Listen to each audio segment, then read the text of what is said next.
বিশ্বনবী খাদিজাতুল কুবরা, ওনার প্রথম স্ত্রী খাদিজাতুল কুবরা তাহেরাকে কবরের মধ্যে রেখে দিয়ে কাঁদতে শুরু করলেন, চোখের পানি ছেড়ে অনেক দোয়া করলেন।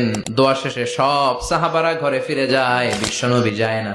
সাইয়েদনা আবু বকর বললেন, ও নবী চলেন ঘরে যাই। অনেক তো দোয়া করলেন। বিশ্বনবী বললেন, আবু বকর তুমি যাও, আমি যাব না। এইটা সাধারণ মহিলা না, এটা বিপদের দিনের সঙ্গিনী খাদিজা। মক্কায় যখন আমার কেউ ছিল না, খাদিজা আমারে ভুলে নাই। এই একটাই মহিলা, যেই মহিলাকে আল্লাহ আরশের উপর থেকে সালাম দিয়েছে, মহিলাটার নাম খাদিজা। আল্লাহু আকবার। আমার সব সন্তান আল্লাহ খাদিজার পেট থেকে দিয়েছে।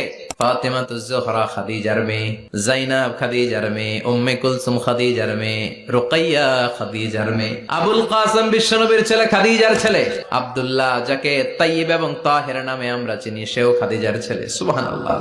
ও আবু বকর, আমার এই কলিজার টুকরা প্রিয়তমা খাদিজারে রেখে দিয়ে কেমনে বাসায় যায়? তুমি যাও।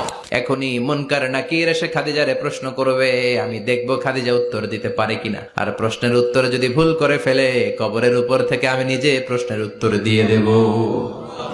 সাইয়েদনা জিবরাইল বললেন, নবী আপনার আর দাঁড়িয়ে থাকার দরকার নাই, আবু বকরের সাথে ঘরে চলে যান। আল্লাহ জানিয়ে দিয়েছে, খাদিজার কবরের প্রশ্নে যদি কোনো সমস্যা হয়, আরশের উপর থেকে খাদিজার প্রশ্নের জবাব আল্লাহ নিজে দিয়ে দিবে।